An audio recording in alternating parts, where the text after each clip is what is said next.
श्री कृष्ण कहते हैं कि मांस खाना पाप है या पुण्य। पौराणिक कथा के अनुसार एक बार जब भगवान श्री कृष्णा एक पेड़ के नीचे बैठे बांसुरी बजा रहे थे तो उनकी तरफ एक हिरन दौड़ता हुआ आया और उनके पीछे जाकर छुप गया। वह हिरन बहुत घबराया हुआ था। भगवान श्री कृष्ण ने उसके सिर पर हाथ फेरते हुए कहा, क्या हुआ, तुम क्यों चुप हो?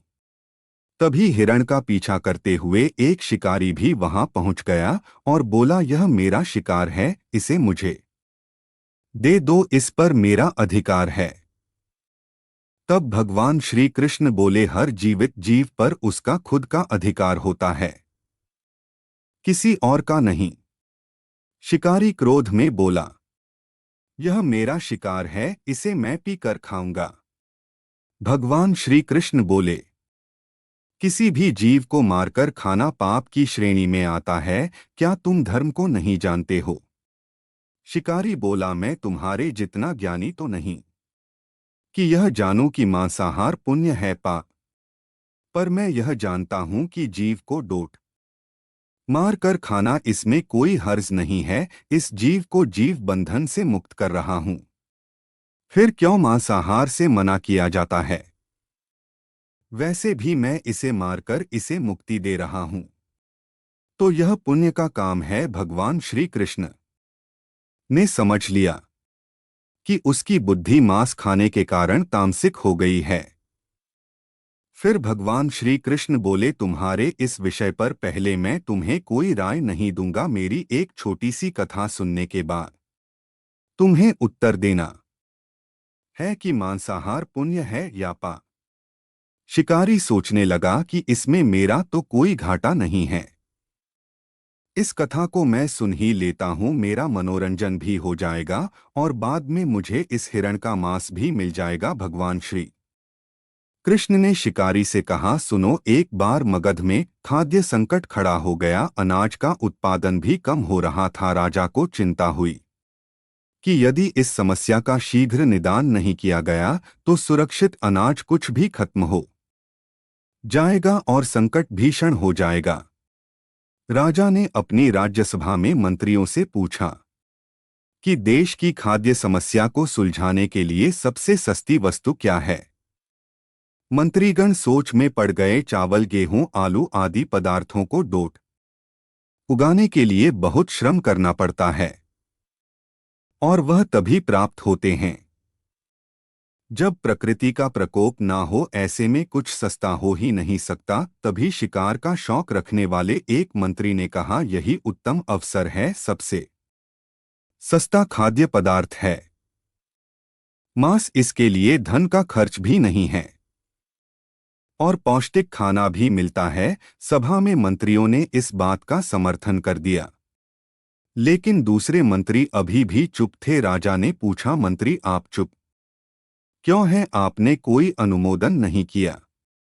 मंत्री ने कहा, मैं यह नहीं मानता कि यह कथन सही है कि मांस सबसे सस्ता पदार्थ है, फिर भी मैं अपने विचार आपके सामने कर रखूंगा। मंत्री उस रात मांसाहार का प्रस्ताव रखने वाले सामंत के घर पहुंचे। सामंत ने मंत्री को अपने घर आते देखा तो वह घबरा गया। किसी अनिष्ट की आशंका से मंत्री ने कहा, संध्या को महाराज बीमार हो गए हैं, उनकी हालत बहुत खराब है।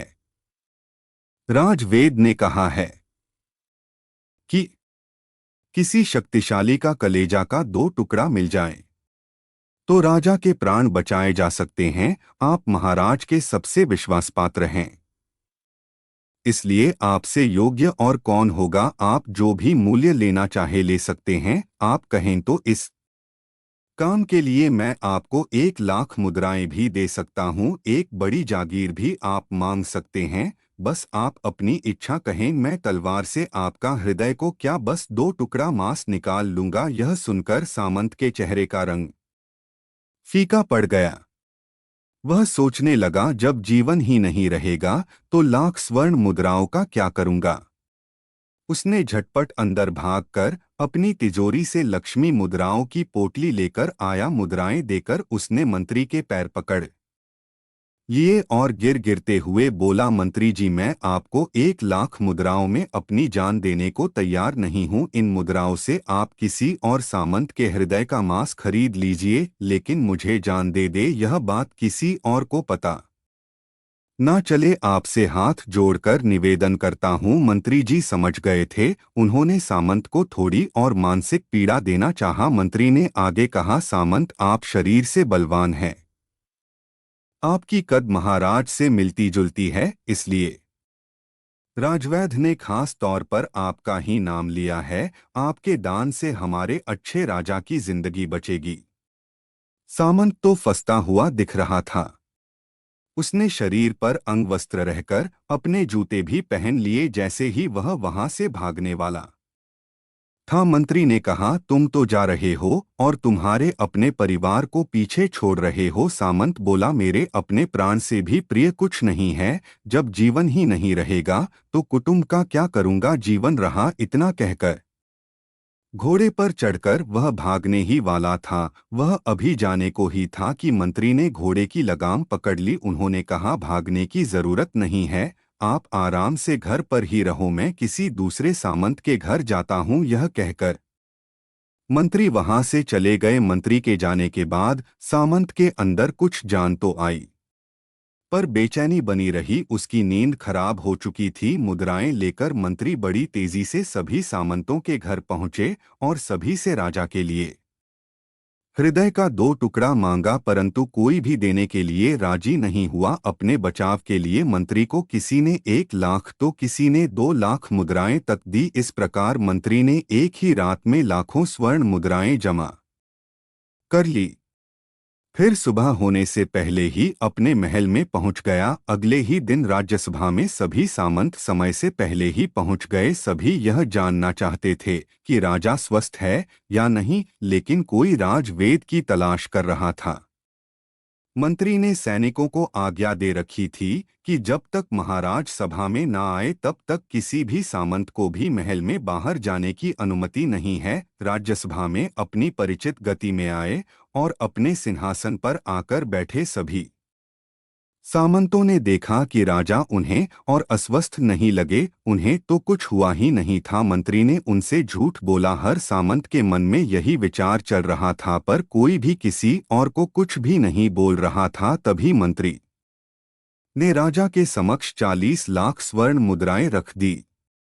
राजा ने पूछा, यह स्वर्ण मुद्राएं किसके लिए है और कहां से आई। मंत्री ने कहा, 2 टुकड़े मांस के लिए इतनी धनराशि जुटा है, पर मांस नहीं मिला। अपनी जान बचाने के लिए समाज ने यह मुद्राएं दी है। अब आप यह विचार कीजिए कि मांस कितना सस्ता है। राजा को बात समझ में आई। उन्होंने प्रजा को अतिरिक्त प्रश्न करने का निवेदन किया और राजा की अनाज भंडार में से अनाज निकालकर श्रमिकों को दिया गया। उन्होंने पौष्टिक सब्जियां की खेती का तुरंत आदेश दिया। वह 40 लाख स्वर्ण मुद्राएं इसी कार्य के लिए और श्रमिकों के कल्याण के लिए खर्च की गई। इस प्रकार राज्य से खाद्य संकट दूर हुआ।